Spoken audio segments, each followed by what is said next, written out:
Do do do do. We need like there was that kind of music, right? Maybe I could play that music.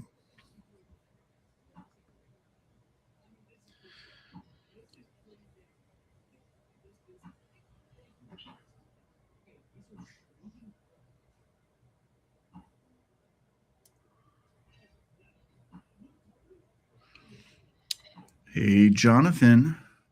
Yes, sir. Are you ready to do this? I as ready as I'll ever be, I think.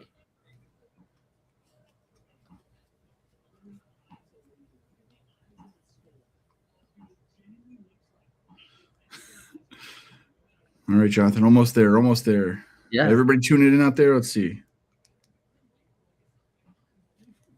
We're live, pal. How's your audio? Do you hear anything over there? I don't hear anything. I hear you for sure.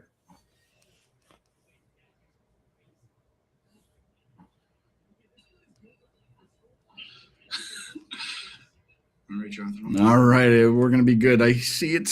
I hear it. Let's do this. All right, nothing fancy this week, Jonathan. Nothing fancy. We're it's okay, man. This is it. This is what the kids are doing these days, right? New year, new me.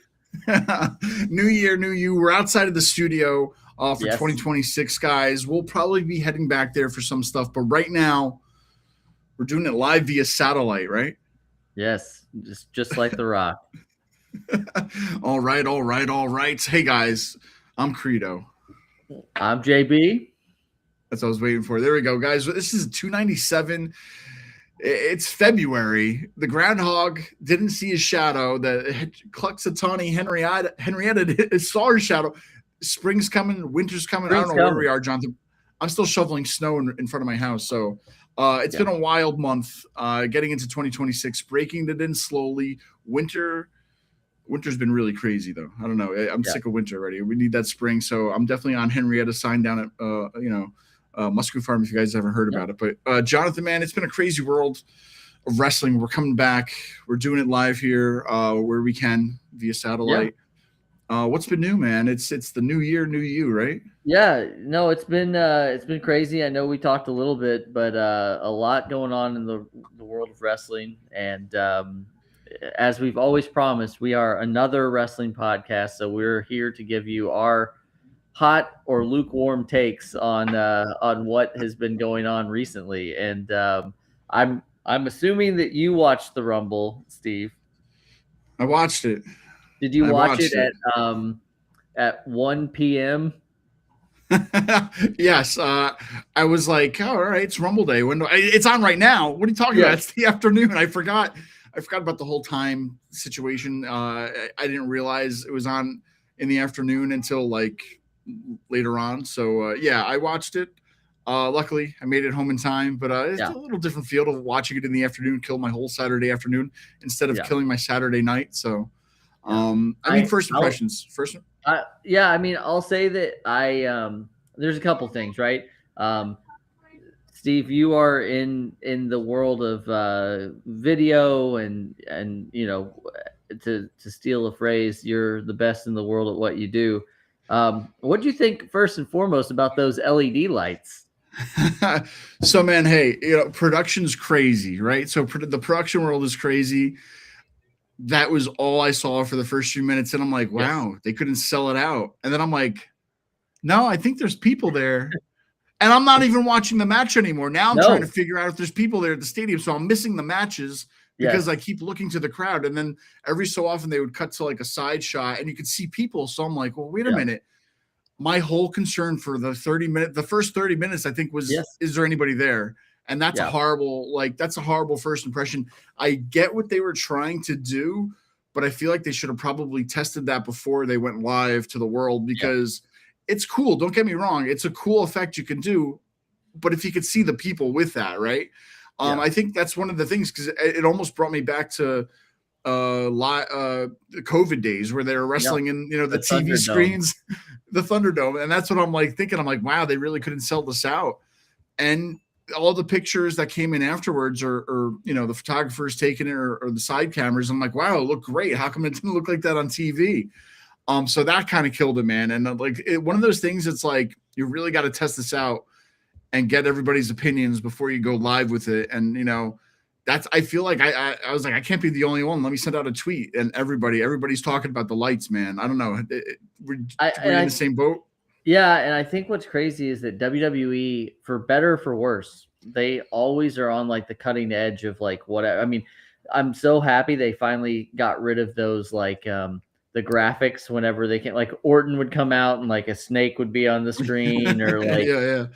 Roman had that like gaudy like whatever it was. I'm glad, but like in any other place, I'm sure it would have looked different or whatever. But yeah, I just it really threw me off for the first go round of it. And I can't believe I saw the photos and stuff that was basically like a parking lot before they built a That's what 25,000 seat arena out of nothing.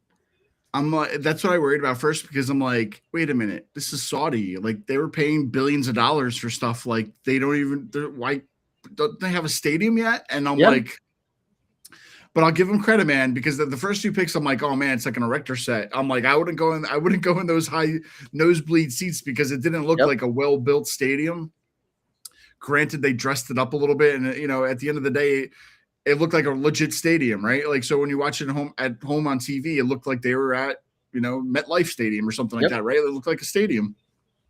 But at first, man, I'll give them credit. Maybe there's like a Guinness Book of World Records where how fast they erected a stadium for the show, and it kind of brought me back to WrestleMania 9 Caesar's Palace, where they kind of like made that in the parking lot. So credit to them for building it fast, but at the same time, I was worried. When I saw those photos. So absolutely. Well, there was a lot that happened at the Rumble. Yeah. I will say that like I'm not. This is my lukewarm take. I'm not like mad that WWE is expanding worldwide, obviously, but I do feel like I don't like the time change. Like, we're used to pay-per-views or PLEs being at a certain time. And also, I just think that one of the things that the other crowds across the country have been trying to do is like almost, I don't want to say make it about them, but it's like a big feather in the cap to like get the new chant going or whatever. And so I don't know that this PLE was really for the Royal Rumble, which is for most people, I would say there's a good portion of fans out there that like the Rumble more than they like WrestleMania, to be honest. So I just felt like it fell a little flat, especially for the magnitude of some of those things that happened. But the thing that I really want to get your thoughts on, to start off here, is the AJ Gunther match. We saw AJ lose to Gunther, and it was if he loses, he's retiring. So, what did you think of the match, and what do you think will happen with AJ in the coming weeks and months? I thought it was a great match. I thought it was a good Gunther match, right? I had no negatives to say about the match in itself. It left my head scratching a little bit. I'm like, okay, he's retired. He did the whole glove thing and then put him back on. And then I'm like, oh, maybe there's going to be more to it. Triple H said that he's under the impression that he was done.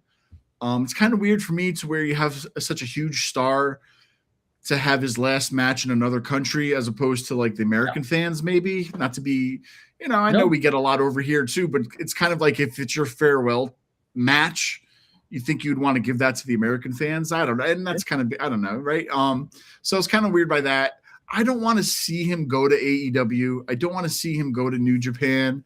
If he shows up in TNA again, I don't know. It was weird because AJ Styles, I think, is on that caliber level, like a John Cena. I'm not saying he needs a whole year to retire. It kind of went by fast. It was like, okay, it was like in a matter of weeks. It felt like that. Yep. Okay, I might retire. Oh, now I'm done. And I feel like they could till Mania, man. It's only a few months. I would have dragged that out to a Mania match to give him some upper hands. Hell, even give him the Rumble win, and then lose and put over Gunther at WrestleMania or something. But that's just fan booking in my head. But I thought it was a good match.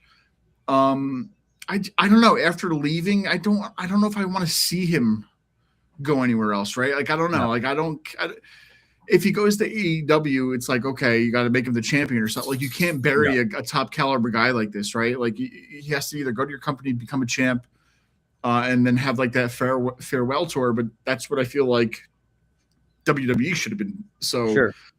I'm kind of on the fence with it. I liked it, but then at the same time, I'm like, he didn't hang out the boots or the gloves. So does that mean he's going to have another WWE match? Because like I can't see them letting him do that if that's teasing he's going to have a career outside of this, unless it's some part of TNA deal. I don't know. Yeah. So I'm kind of I want to see what's really going to happen. I guess is he really done, or is this just setting up a TNA run? I don't know. Yeah.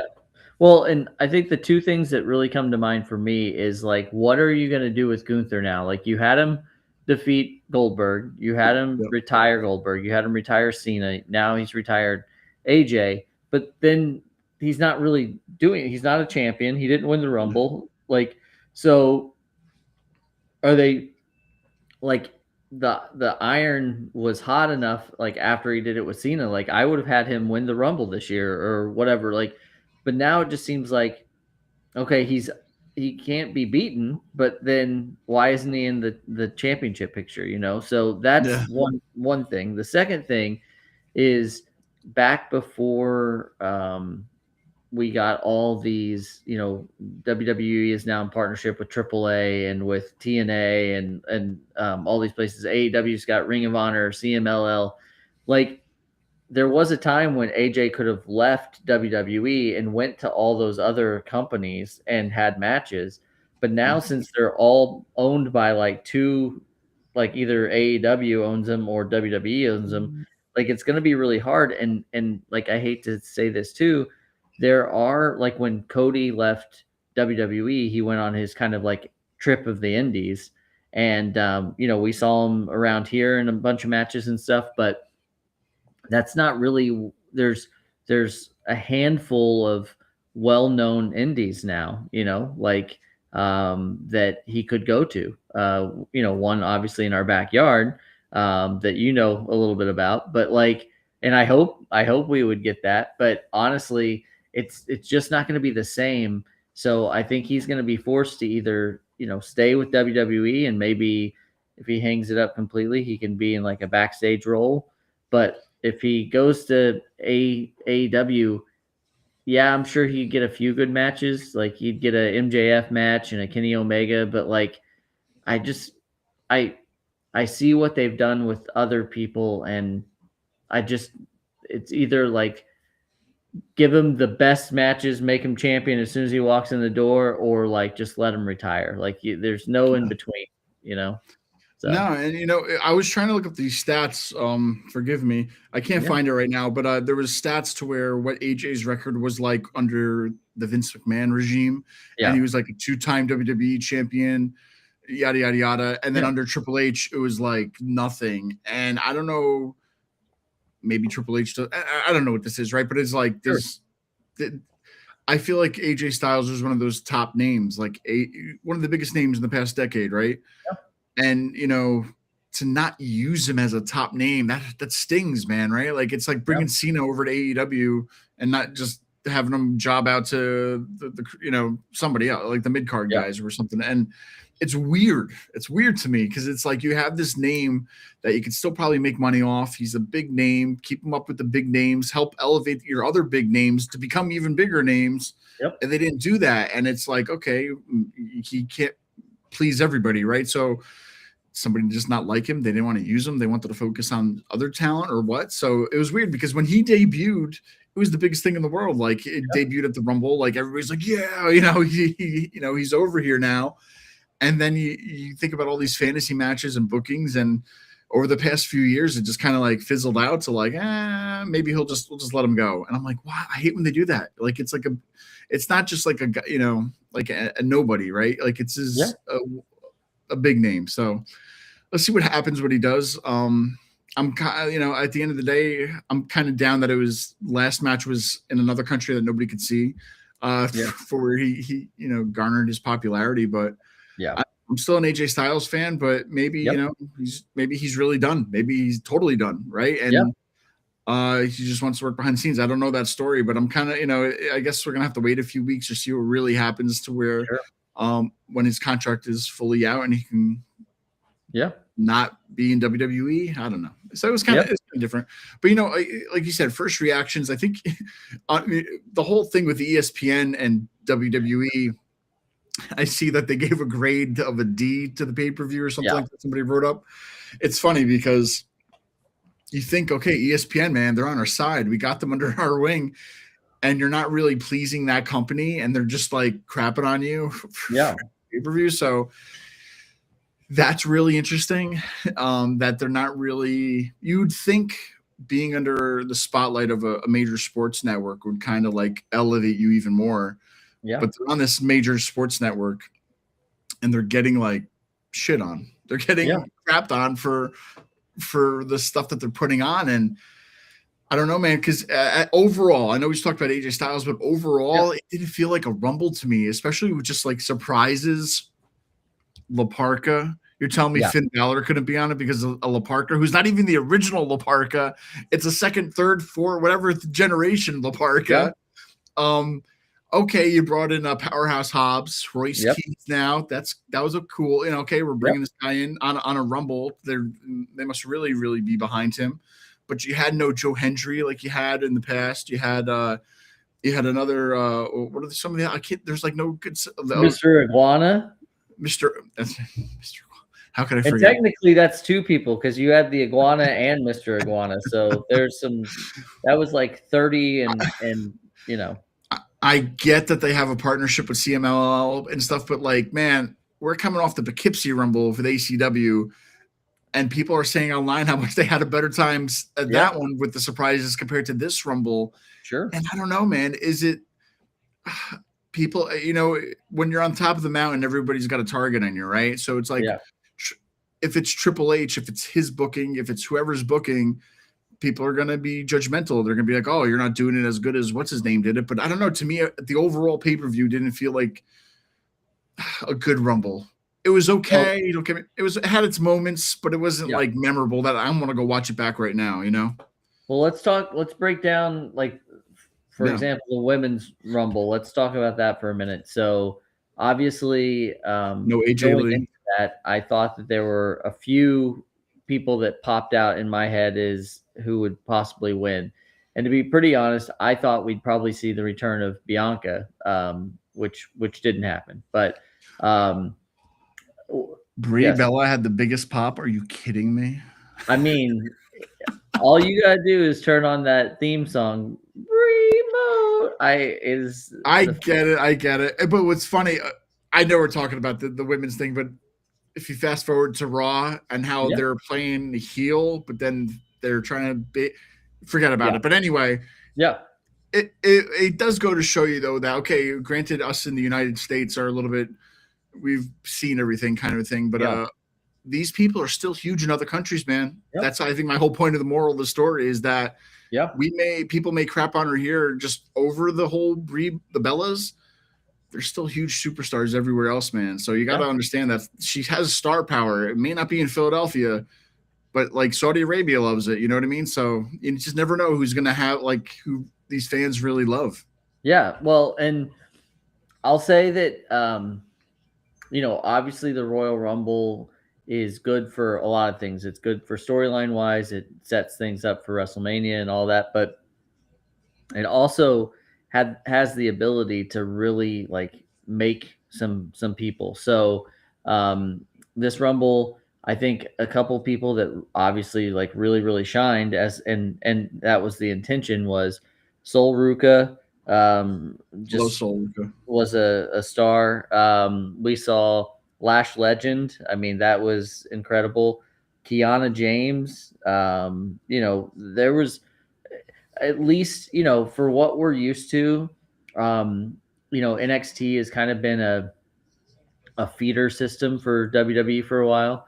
And, they're not all winners. Like, you don't look at NXT. Like, there's some people in NXT that I'm just like that whole Tony D'Angelo, the whole like family thing. I could just say I don't want to see any of this anymore. But like the people that they did call up for this Rumble, both men and women, I thought were definitely the right choices. And I'm looking, JC Jane was on there. There was a lot of good names. So I'm excited about that. But was there somebody that like really stood out for you? And it could be from NXT or it could just be in general, but like was there somebody that stood out to you as almost like even if they didn't win, like the MVP of the women's rumble for you? MVP definitely Sol I think it's Ruka. Sol Ruka. Yeah. It's like our accents from you're the Midwest, I'm in Northeast. Sol Ruka, I'll say. Yeah. I think she's definitely a standout. She's incredibly athletic. If you've seen her on her Instagram and stuff, she's doing like one hand stand stuff, whatever. Yeah. She's very athletic, right? Yeah. I think she's gonna go far. She's got some cool moves, even though her little her move off the top where she does like the stunner kind of thing. It has to be set up perfect, like the 619. Like you can't always be caught in that corner. Yeah. So if they set those up, it'll make her even better. But I think she's going to be, the more ring time she gets, I think she's going to be a top player. I definitely am a fan favorite of her. I think she's probably out of the women's match. I definitely like seeing her now. Out of anybody else in the women's match, there wasn't too much of a standout for me except for her. It was cool seeing some of the other names come in. Charlotte Flair lasting pretty much the whole show. The Iron Woman of that match, but I don't know. I think off the top of my head, I would go with Saul. What about you? Yeah, I mean, I Better Call Saul. Yeah. I kind of see her as almost like the Jeff Hardy right now of women's wrestling, if that's a good enough comparison. But I was pretty impressed. I hadn't seen a lot of. I've seen some, but Kiana James, they brought her in as like the real estate agent of Julia or something. I don't know what she's been doing on SmackDown, but I think that gave us a chance to see what she can do. And she was in there for a long time, and I could definitely see her winning some sort of gold in 2026. So she was great. Lash Legend, I think has got a huge upside. I think that she's going to honestly. Oh yeah, I couldn't think of it at the time. No, Lash Legend, 100%, man. She's a beast, but not like in a good way, right? Like when she stands up next to some other people, like she's a giant, right? But and she was almost kind of overshadowing like Nia Jax or overshadowing, like I think at one time Bianca Belair at one point, just for how she's not big, but like she's huge. She's a huge girl, but in a good way, right? She's not, but I think she's gonna. I don't like the name as much. Yeah, it's maybe nitpicky. I know they could work with it and change it to just Lash or whatever, or just Legend or whatever, right? But I think she's gonna. They made her look dominant, right? She was the Brock of the match. She eliminated like 5 girls or something like that. So. Definitely a new dominant beast they have with Lash Legend. So definitely it's great to see them kind of behind her right now. So now we got a Liv Morgan win. Spoiler alert, if you're listening right now and you haven't watched the Rumble. I think that was the right call. I was again, I was thinking it would probably be either her, Liv, possibly Tiffy, or Bianca if she returns. So I think you've got a huge upside with Liv. Like I know it was Philly, and that's kind of a different place than most, but when she came out on Monday, like it was like the roof blew off. So I'm excited to see where she goes. I don't think we're gonna get Liv Jade because that doesn't really compute. So I think it'll be Stephanie versus Liv. And maybe they do something interesting and they throw Raquel in there based on what's been going on, like a triple threat. But yeah. No, I love seeing Raquel being used as the new big sexy, right? So I keep saying like these big girls, but like they're like the big shows of the women's division, right? They're the Kevin Nashes of the women's division. Seeing her actually, because Raquel was so dominant in NXT, it's almost like did we forget about that? Or so they're kind. I feel like they kind of remembered that a little bit to bring her back out a little bit with that. Um, but seeing with Liv, if you put her against Stephanie Vecker for WrestleMania, I want Stephanie to win. Like it's Yeah. weird. Like when you put these two up together, like I could pick. Like I want that one to win. Yeah. So I mean, going into Mania, I feel like Liv doesn't. Without looking it up, right? Like I feel like Liv has WrestleMania moments. I feel like she's Yeah. got some other stuff under her belt to where I think Stephanie going in as champ and leaving as champ, I think, is what's needed for that match. Because then you could just have the whole thing with the Judgment Day screwing her over or something like that. But Yeah. I think Stephanie's kind of earned it. She's kind of, to me, I feel like been more of the bigger superstar of the women's in the past. So Yeah. Liv deserved the Rumble win. But at the same time, like I don't see her winning it at WrestleMania. I don't know. Yeah. Well, like definitely she came out on Raw, said she didn't know who she was going to go against, but we have Elimination Chamber, which is on the next stop on the road to WrestleMania. So I would assume we'll start to get those matches shortly, which kind of brings me to we saw the men's match. Same thing. A few surprises we talked about. Some former NXT people, some AAA people, and I think that what I saw, and it made me very happy, I think, was Oba. I mean, there used to be these like metrics of like, again, what a star looks like. And I was super happy to see what they did with him on Monday with the Viking Raiders or the War Raiders or whatever, is like a good old fashioned like squash. Like he came out, they were like, oh, it was supposed to be a tag match. And, so I think they built Oba so well at the Rumble and then did that the next night. So he was definitely my MVP. I would have not been mad to see him win, because to see him go against like a Drew McIntyre would have been, just a hard hitting thing. So he was definitely my MVP. I was excited to see, you know, there was a lot of star power in this Rumble. We had Brock, we had Roman, we had Gunther was in there, we had Oba, we had a ton of people. There was no David Arquette, there was no Gangrel, no Blue Meanie, which was amazing surprises for ACW. But yeah, so what were your thoughts initially of just like the men's Rumble and the Roman win? Sure. So man, every time I think Rumble, it's surprises, and that's what I loved about the ACW Rumble. If you guys haven't seen it, this is ACW.com. Watch. You can click watch and see what happened in January. But I think fans, wrestlers booking their own Rumble know what they want to see with Rumbles, and they want to see surprises. They want to be a Rumble. To me, is like, so who we getting? I don't care about your regular guys, but I want to know a surprise, whether it's a good surprise or bad surprise. Not the lizard guy, surprise or whatever. Is he a gecko? No, wait, what is he? He's Iguana. He's an iguana.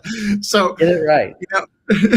So when I think of Rumbles, I want to see a surprise. Yeah. Granted, not every surprise is going to be a big surprise, but I think going into watching Royal Rumbles, you want to see something, right? Okay, we saw something, but it wasn't enough for me, Jonathan. I wanted to see more. So for like the surprise factor, I wasn't surprised that like the Rumble I thought was fine the way it was, but I was hoping for bigger names, right? Going back to that Oba guy to where showing up against Brock, I thought that was great. Brock eliminated him, right? I believe. Or he got thrown out. I'm trying to remember now. Sorry, everybody. It's going off memory. It's not I that forget good. exactly who eliminated him because that was at a time when there was a lot going on, and I forget. And people got mad that Brock was eliminated, but somebody was coming out the entrance. So, but I'll say that too. Like, I don't know if this is a new trend or whatever, but like, it seems as if at certain points the camera guys are not incompatibility with, like, okay, 10, 9, 8, 7, 6, 5, 4, 3. The person comes out and there's like an elimination and they can't have it both on, like, on the ring and the entrance. So I've been noticing that a lot lately. And there was even, I think Chelsea Green might have even said something about, um, no, it was Liv Morgan. They showed a video of last year's Rumble, and this was like put out by like WWE's Instagram or whatever, where she either did a move to somebody or eliminated somebody, and they cut to the entrance, and she was So yeah, complaining about that. Yeah, no, that's the production hecticness of it. To where, for me, when I do it, you're looking at several monitors, and you kind of have to be clued in with stuff that's going on. You can't just be watching and picking the best shot. Like, you need to know stories, right? For a yeah, wrestling kind of show, you kind of need to know what's going on so that you can be ready for it. And granted, this is the world of production. What I've been noticing lately, and it's not WWE, it's everybody. It's everybody. It's Wrestling is a hectic sport to direct. And so, like, when you're meaning direct, is meaning I'm pushing camera 1, camera 2, camera 3. And even if you know what's going on, it's still hectic, right? You could have the full script in front of you and it's still hectic because there's so many variables that change when it's happening, that you have to make sure a camera's on what they want it to be on and what it's not on. And sometimes you might have a director there that, might punch the button because, oh, this guy's entrance is coming out, but, oh, someone didn't say that this guy's supposed to get eliminated after this guy comes out. And so now there's a mistake in this, to where the director's focusing on the entrance, and meanwhile this elimination is happening, and it's probably the guys in the ring, which it's hectic enough for yeah, the Rumble match. And so doing production work, all these things fall into place to where things happen. So I like to do, when I do a show like this, and I'm sure trying to explain to everybody out there, yeah, so they know it, you're switching this live and you can't go back and unswitch it, right? In the perfect world, after the show is done, I would recut the whole show. So now I'm watching all the cameras in real time. Now I can make those fixes and fix it for you, so that when you see the final product, you get those back in there. yeah, Live TV is a different beast, man. So it's like, yeah, some people at the end of the day, they don't care. For me, I care because I want to make sure we put out a good product. yeah, But for this, at the end of the day, it's already done. To them go back and re-edit that and fix it it's a lot of work, and nobody yeah, wants to do it. So it's like, at the end of the day, they don't care about it as much as, I would probably care about it. And people watching at home would probably be like, hey, how'd you do that? It's crazy, man. It's hectic back there. And a lot of things happen to where, like I said, the guy could have been told, all right, on entrances, make sure you get the camera for the entrance. Okay, I hear somebody coming out, putting it on the entrance. And then, oh no, somebody's getting eliminated. Now you got to cut back. Like, now you're going to ruin yeah, this guy's entrance because now somebody's in the ring wasn't told, or is getting eliminated early. And, that's, I think, at the end of the day, without rambling on, that's like the craziness of pro wrestling, to where you try your best and you try to get it. But at the end of the day, you can't really harp on it too much, because live TV is insane, everybody. yeah, So it sucks at home, though. It sucks for the viewer, because, like, I didn't see Brock get eliminated. Why? yeah, What was up with that?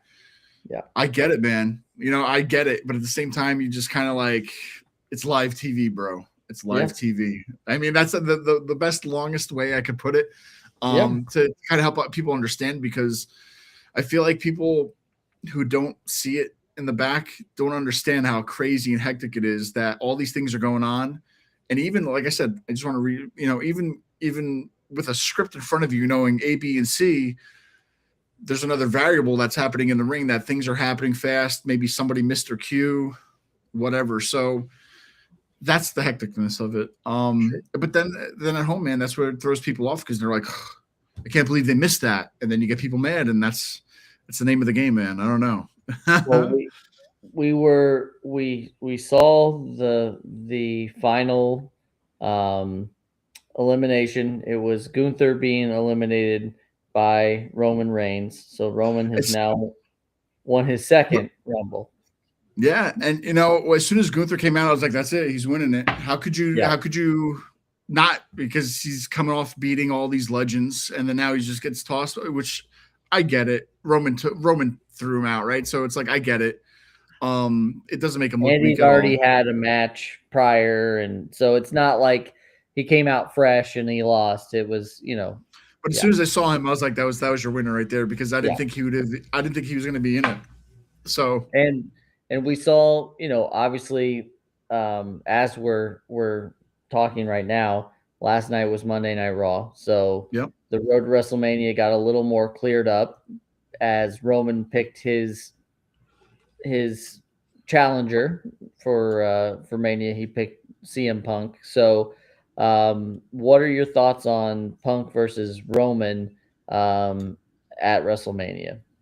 I love it. Absolutely love it because Roman wasn't really a good talker in the beginning of his push, Yeah. and he was kind of pushed into it. We heard it in the promo and stuff. And at the beginning, here's a fun fact, man. I met Steve Austin years ago.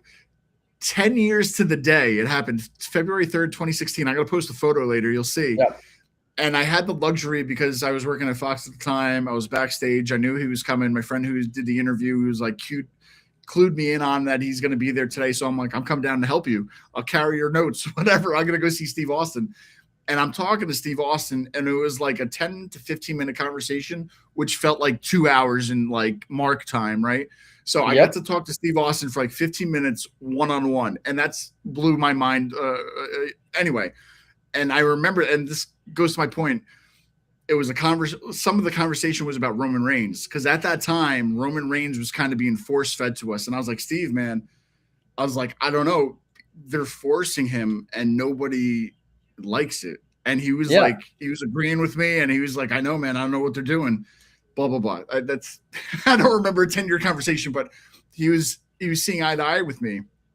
And 10 years ago, Roman, I would have been like, man, but he's matured so much that he found himself in the years. Like, he was forced to be even better than what he was at that time. So that promo that that he cut with Punk, like where you went on your friend's stupid podcast and made my life a living hell for 5 years because it was great. This is it, man. Like, this whole story is coming full circle to where two of the biggest names. Roman's still one of the top guys ever. He can come in once every few months and do whatever. Still, he's the John Cena now, right? He's the Hulk Hogan. He's the top. He's still there, and he can do what he wants. And now CM Punk. CM Punk was gone for 10 years, and they still chanted his name at WWE events. That's how big he is. I don't care if you love him, hate him, whatever. He's still a fan favorite. He's still one of those top guys. So WrestleMania, having two of their top guys go at it, sign me up, man. That's it. I'm done. I'm buying it. That was perfect for me. What did you think? Because I was like, okay, let me listen to this promo. And I was kind of worried at first though, but what did you think? Because as it kept going and they started going back and forth at each other, I kept getting like this. I was like, yes. It was, I thought it was great.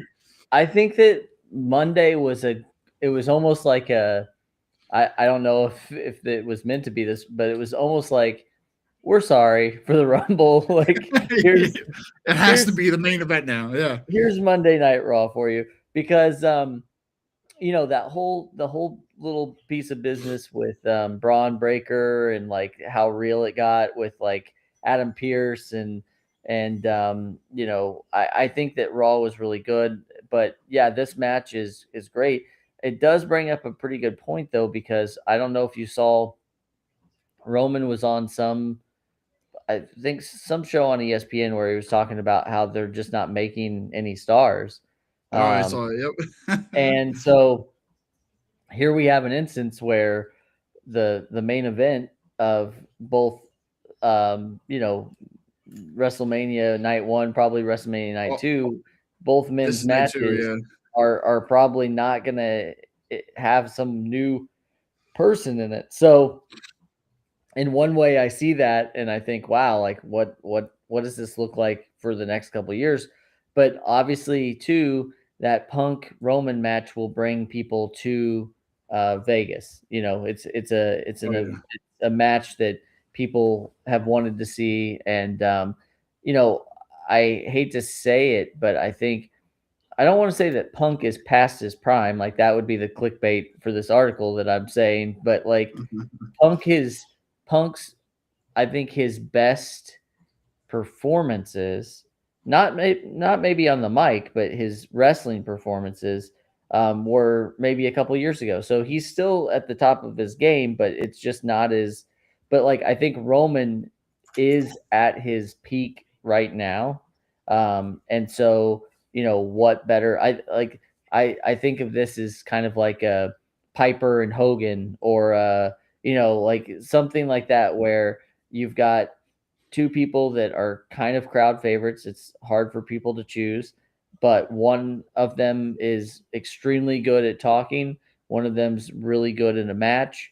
And so I think that really does bring a lot of cachet to this match at Mania. So we will Yeah. see. We did see a little bit of a tease for probably the Elimination Chamber, where we had Cody trying to do the skinning the cat, and at the Rumble, and Drew came and kicked him right off of Yep. the apron. And I will go on record saying right now too, if I never see someone try to skin the cat again, I will.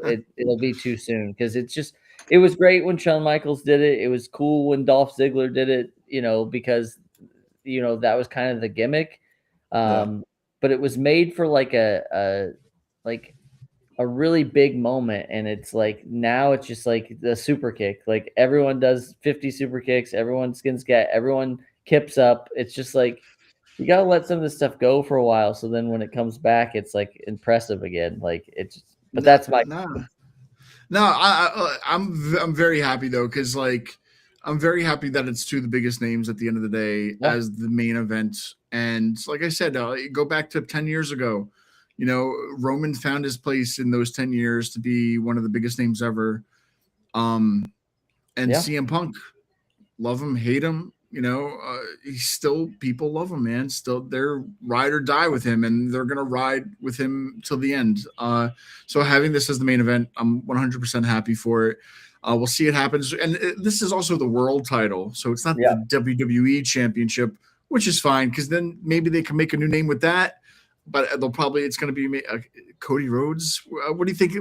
I know it's a little early to predict, but do you think it's going to be some kind of tomfoolery, what they say, or with the Elimination Chamber? To what kind of a match do you think we're going to get with the actual WWE Championship? Because Cody, he took a step back. He didn't really need it right now. They gave it to Drew overseas. I mean, just taking that on tour overseas when they were just over there.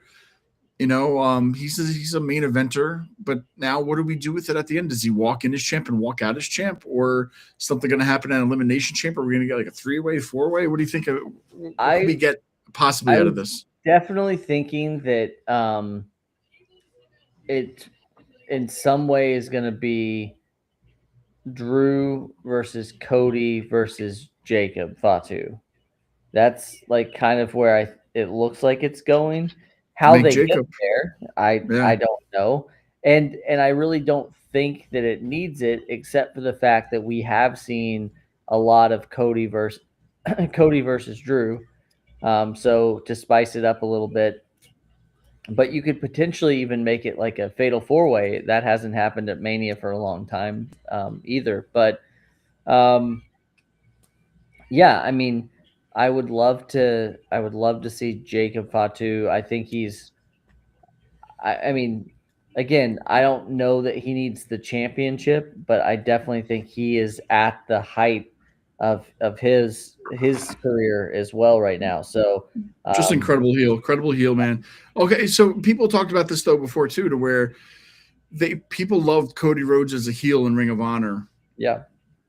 Do you think we need a heel Cody Rhodes at this point now? Like, how do we get him as a heel? Or I wonder if they're gonna always be afraid now, since the whole thing with Cena. Like, because yeah, let's face it, Cody's kind of now that face. He's so I don't know if WWE would, even though it would probably be okay. We all know too that fans sometimes can be fickle, so they beg for it. They want the Cody heel turn. Cody turns heel, and then they're like, ah, yeah, this sucks. Like, it's tough. Yeah, but I because I do mean, okay, think top guys, but I would just say that I think it's um I think it's better to have Cody chasing than Cody being the long-term champion.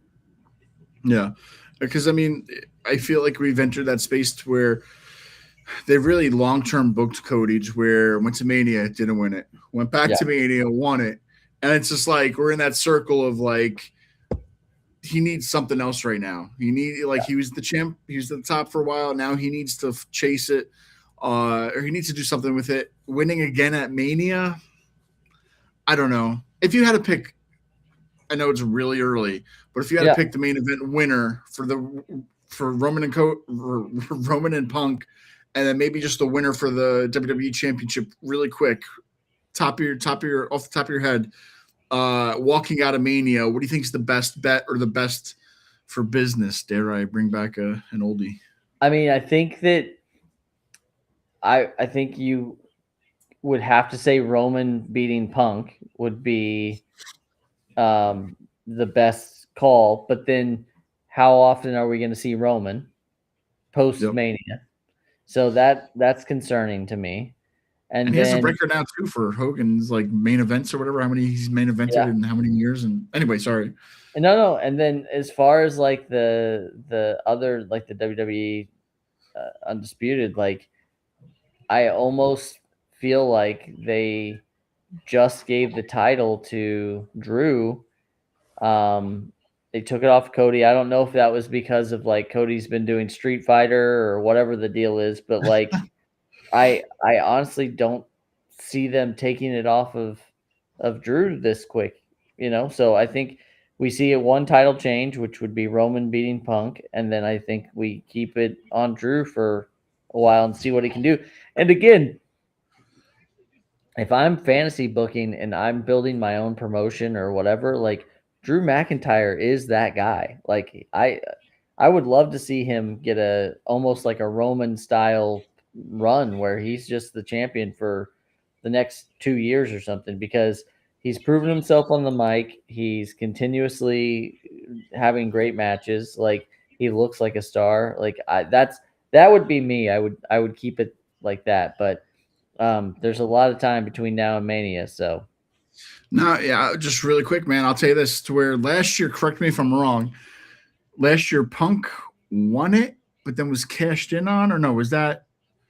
I'm trying to think of, man. What was it? No. so Oh man, I, yeah, I gotta that Google stuff before I talk. But well, what was the cash in? That was that SummerSlam? No, so yeah, the cash in was with that was at man, 1 year SummerSlam and ago. that was Rollins, but at WrestleMania 40 was when it was Drew versus um I forget, but then that's when Damian Priest came out and cashed in on Drew, and he had the title for like 5 seconds or whatever. No, So yep. So yeah, now, I mean, I want to see CM Punk walk in and walk out with it. We went all last year about him finally getting his flowers or finally getting that yep, WrestleMania main event, but it was night one. yeah, Now it's finally night two. If anytime he was to ever throw his weight around of who he is, yeah, this is where to do it. Let him get a Mania win against Roman, and then he could pay Roman back at SummerSlam or hell next year WrestleMania or yeah, something, whatever. But yep, Roman doesn't need it. So people could say CM Punk doesn't need it, but I think just his caliber of star, I think I would love to see a CM Punk win at the main event. yeah, And then at the end of the day, man, for the WWE Championship, like I don't. If Drew walks in with it, who's walking out? I don't know. I hope a new face, maybe an LA Knight, maybe it's a fatal four way. They get him in there and you give it to yeah, somebody new and see what happens, and then ride with that, if you will. I don't yeah. know. Still a lot of time though for that. Still a lot of time, and I know we're getting there though. It's February now. We're coming back after a month hiatus. Yeah, yep, So we're just getting back in the swing of things. But if we could talk briefly too, man, ECW coming up. Let's talk a little bit of ACW on stuff that's been happening online. We came off the Poughkeepsie Rumble. We mentioned it a few times tonight. yep, I love the Rumbles, and I love when a local promotion does Rumbles. So it's different, man. I think having wrestlers running a promotion, knowing what the fans want, was perfect because, like I said, going into the WWE Royal Rumble, I was expecting all these like nostalgic people to come back Sure. and whatnot. And okay, we got what it was, but I feel like it's been ingrained in us to have like surprises at Rumble. So coming off the Rumble was a great experience. But now we're moving right into March 14th. And guys, if you haven't been checking it out, this is acw.com. Off the top, let's just read off some of the big names happening right here. Right off the top, we got the TNA World Tag Team Champions, the Hardy Boys, the Hardys. Matt Hardy, Jeff Hardy are coming to Poughkeepsie. Huge names right there. And on top of that, but before that was even announced, we had Killer Cross announced. Killer Cross is coming to Poughkeepsie. That even happened at the Rumble where a promo, Richard Holiday reclaimed the ACW Championship. Killer Cross had a little promo at the end and said he's coming March 14th for it. And then Mike Santana, who became a two-time also TNA champion while we were away, they're gonna have a triple threat at AfterShock. So that's like right there, just those names. That's where you're buying to see, if you will.